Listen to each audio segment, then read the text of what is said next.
Hi there, Janet Fritz here for Galaxy Girl Creations. Welcome to my channel and welcome to Follow a Sketch February that I am doing with Sandy over on her channel, State Goddess. She does this every February. This is the sketch that she's chosen for today. It's from Creative Memories. I totally forgot about the sketch because I'm also playing along with Mixed Media Mayhem, and our requirements were a stamped background, some splatter, and some Nuvo drops. So I started out completely not even following the sketch, but once I realized we needed to do the sketch, I totally switched gears, which worked perfectly because I really was not happy with my background. So I am stamping my background. You can see the stamp set off to the right hand side there, and for whatever reason, this little ink pad that I had that is easy to grab on the go was not working, so I had to borrow my Catherine Pooler Midnight ink from my friend. I am at a day crop, and so I just borrowed that from her, and I'm using this awesome stamp from All and Create, which I got from Some Assemblage Required, and I love this stamp. MK has a few stamps over there that she has been carrying. I don't know if she's got them in stock right now, but I think it's a great mixed media stamp. But I just overdid it, you guys, really. I feel like I'm out of practice a little bit, maybe because I took a couple weeks off over the holidays, but yeah, it got to be way too much, but that's okay. It's going to come out awesome, even using my stamped background. I'm going to cut it up. Spoiler alert. Okay, so I also have to use some Nuvo drops, and I am not a huge fan of Nuvo drops in the drop format as a drop, because I have used them before and then piled my layouts up and then come back and the tops of them are flattened out even after they've dried for quite some time before doing that. So I'm going to use them through a stencil. That's my favorite way to use them. And the colors that I'm using are the really gold one that you see there is called Gold Rush, and it's one of the stone drops. It actually has a texture to it, kind of like a gritty sand texture. The darker brown one is called Dark Walnut, and that's in a gloss. And it's a little bit translucent, so semi-translucent. And then this blue one is just navy blue, and it is a crystal drop. I'm not exactly sure what crystal drop means. I think it's kind of got a bit of a metallic look to it. And then I am using two stencils. One is from Stamperia, and the other one, I am not 100% sure where it is from, but I do have it. I do own it. So I will look that up and put the information down below in case that is of interest to you. And so you can find it easily. Okay, so I went ahead and ran a bunch of this texture through, and look at what a hot mess, you guys. Yeah, hot mess. So now I'm kind of like, okay, let me just rip part of it. And then I realized there is a sketch involved. Oh yeah. So this ripped piece is going to take the place of that vertical striped piece up at the top. I am not going to use this branding strip, but I'm kind of just letting it lay there to see what I think about having a central horizontal line across my layout. And how can I tone down all of this stamped mess? So hopefully this still counts as a stamped background, because I didn't use it in its entirety, but it did start out as a stamped background. And my trimmer did not want to go through some of that Nuvo drops that I had there. I wasn't really being super aggressive with it either, but so the next time I cut through it, it was fine. So I'm trimming this down, and I'm going to trim it into two pieces. So you can see there's 3 large blocks at the bottom of the sketch, and this is going to be part of my 3 blocks. Only mine are not going to be square. They're going to be rectangles, and then I'm going to also mat them with white. Looks like there is some matting on those squares, but you know, I don't know. I think it's just one layer that they've got as well. And so I'm going to go ahead and just use one layer and go with the white. And I think that's going to tone things down as well. And it's also going to bring some of the white down to the bottom, since I'm using that white piece up at the top. So at the end of the day, I do think you can see the sketch in my finished result. But yeah, right off the bat, I was like, oh boy, how am I going to fix this so that I can actually use the sketch and follow it, and still and still use the mixed media that I was not really pleased with. So I just trimmed down a third white piece, the same size as the other two white pieces, to create my blocks down at the bottom. And then I'm going to use this piece of film strip that I got in the advent calendar from Some Assemblage Required. And I'm going to use that as my horizontal stripe across the middle.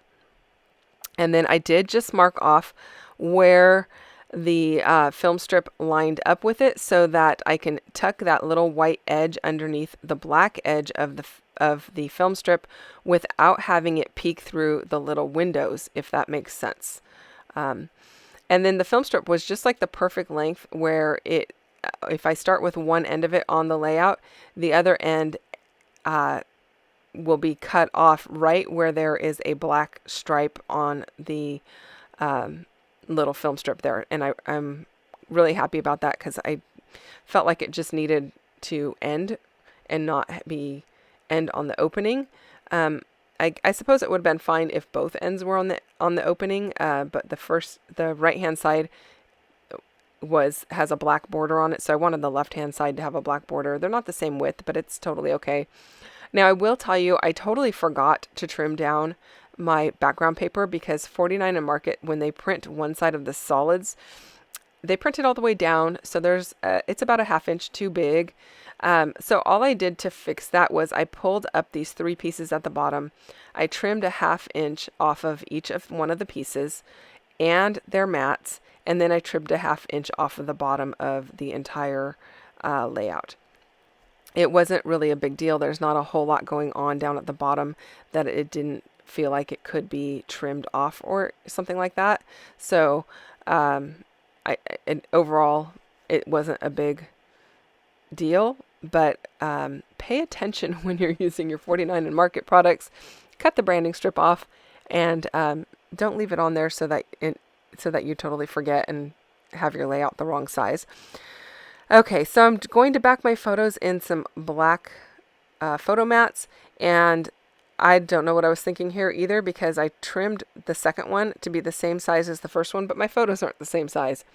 Apparently, I am really out of practice. So either that or my mind just wasn't on it. I am at a day crop, and so I wasn't 100% paying as close attention as I would if I was all by myself. So maybe that's it. I don't know.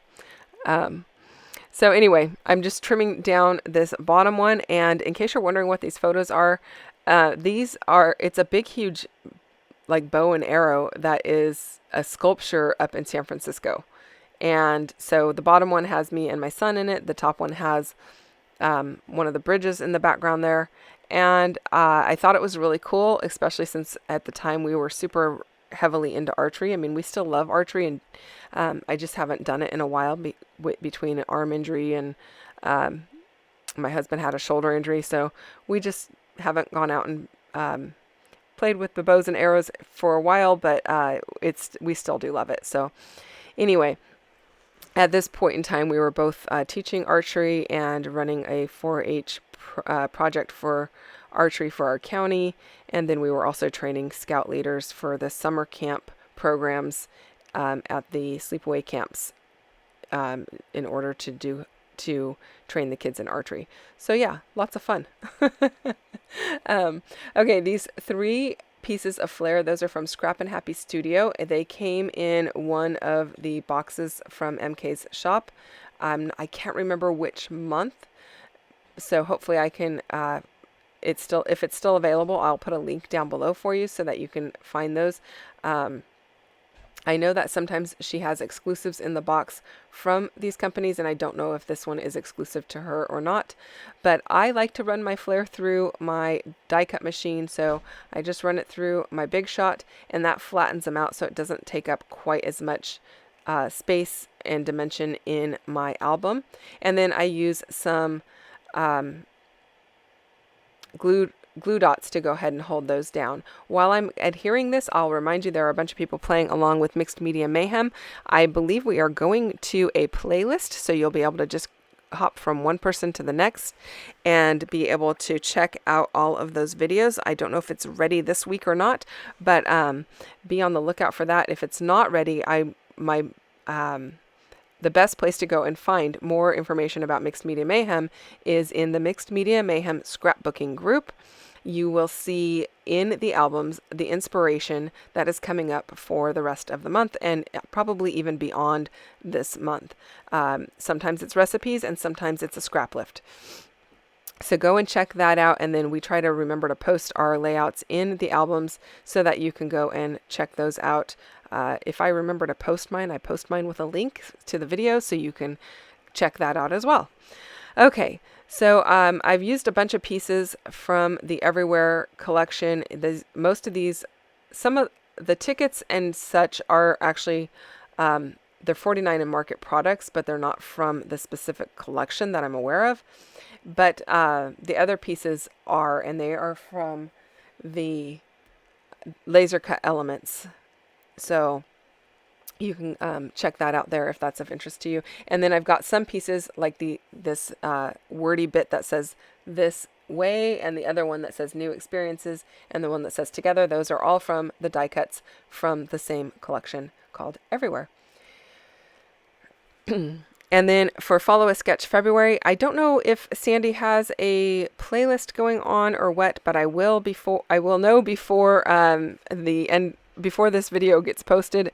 So if you go check my description box, I'll either have a link to her channel or to a playlist if that's what she's got going on this month.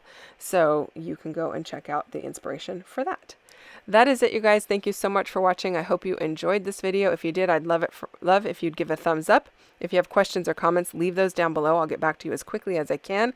I am currently caught up on that, so I'm super excited about that. And thank you so much for spending time with me. I hope that you really enjoyed this one and that it inspires you to get out your mixed media and play a little bit. Thanks so much for watching. I will be back again real soon with another video. You can hit that bell and get a notification when my next video comes up if that's something that you are interested in. Thanks for watching. I'll see you soon. Bye-bye.